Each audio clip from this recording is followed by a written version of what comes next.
আল্লাহর এক বান্দা ছিল নামাজে সেজদায়। তখন আল্লাহ রাব্বুল আলামিন তাকে ডাক দিয়ে বলে, বান্দা তুই যতই নামাজ পড়, যতই সেজদা কর, তোর জায়গা জাহান্নাম। এই কথা শুনে বান্দাটি বলল, আলহামদুলিল্লাহ।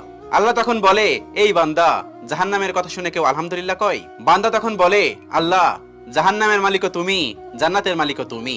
তুমি আল্লাহ খুশি হয়ে যদি আমাকে জাহান্নামও দাও, তাও আমার আপত্তি করার কোনো অধিকার নেই।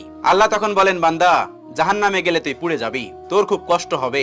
বান্দা তখন বলতেছে, আল্লাহ, কষ্ট শুধু আমার হবে না, তোমারও হবে। আল্লাহ তখন বলতেছে, বান্দা, তুই পুড়বি জাহান্নামের আগুনে, আমার কষ্ট হবে কেন? বান্দা তখন বলে, আল্লাহ, কোনো মায়ের কোল থেকে যদি কোনো বাচ্চা পানিতে পড়ে যায়, তাহলে কোনো মাই দূরে দাঁড়িয়ে থাকতে পারে না, দৌড়ে গিয়ে বাচ্চাকে কোলে নেয়। আমার বিশ্বাস ওই মায়ের সে কোটি কোটি গুণ দয়া তোমার বেশি। আমাকে জাহান্নাম দিলে তুমিও আল্লাহ শান্তি পাবে না। আল্লাহ তখন বলে, বান্দা, এই দলিল তুই কই পাইলি? বান্দা তখন বলে, আল্লাহ, আমাদের জাতির পিতা ইব্রাহিম আলাইহিস সালাম তোমার প্রেম মুখে নিয়ে যখন নমরুদের আগুনে পড়ে গেল, তার আগেই তুমি বলে